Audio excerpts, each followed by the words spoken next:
di dalam tradisi reformasi kita mengenal istilah coram Deo. Coram Deo. Senantiasa hidup di hadapan Tuhan. Coram Deo, lalu kemudian dikontraskan dengan coram mundo, hidup di hadapan dunia, lalu kemudian hidup di hadapan Tuhan. Nah, saudara sekalian, di situ ada sanctification of ordinary life yang menjadi bagian dari perjuangan reformasi.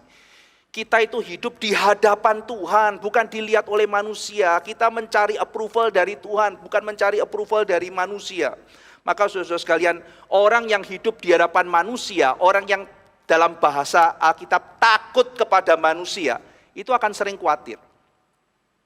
Orang yang takut akan manusia sering khawatir.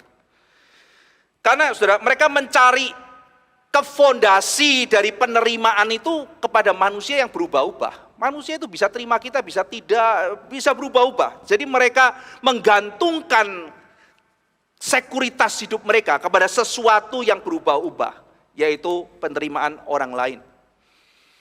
Epictetus, seorang stoik, bagi saudara yang suka membaca filsafat klasik tentunya tidak akan melewatkan karya dari Epictetus ya, satu tulisan yang ada keindahan tersendiri di dalamnya. Dia mengatakan bahwa dia itu budak gitu ya, dulunya dia budak lalu kemudian dibebaskan. Tapi dia mengatakan meskipun dia dulu jadi budak, dia melihat ada begitu banyak orang yang katanya merdeka, tapi sebetulnya terikat dan menjadi budak. Budak macem-macem, budak harta, budak materi, budak apa, dan khususnya bagi Epictetus, budak dari penerimaan orang lain. Kalau orang lain gak approve, kalau orang lain gak terima, kalau orang lain ngomong jelek, nanti kalau aku diomongin, kalau aku begini, kalau aku begitu, akhirnya dia begitu menjadi tergantung penerimaan orang lain. Kalau orang lain tidak terima dia hancur.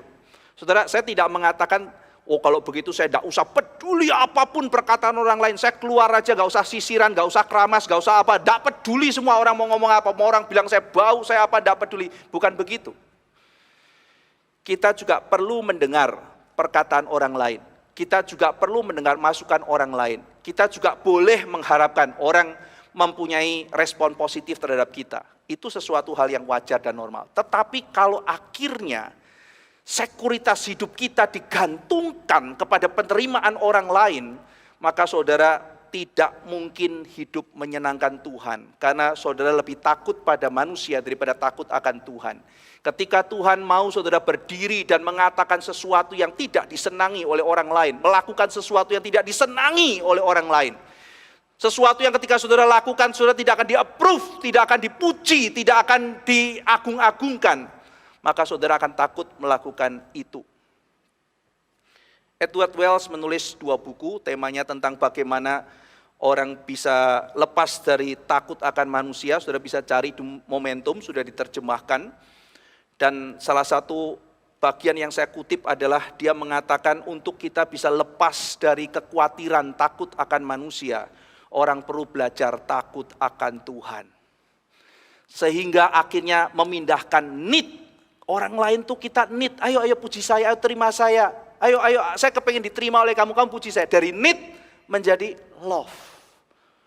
Aku peduli sama engkau, aku mengasihi engkau.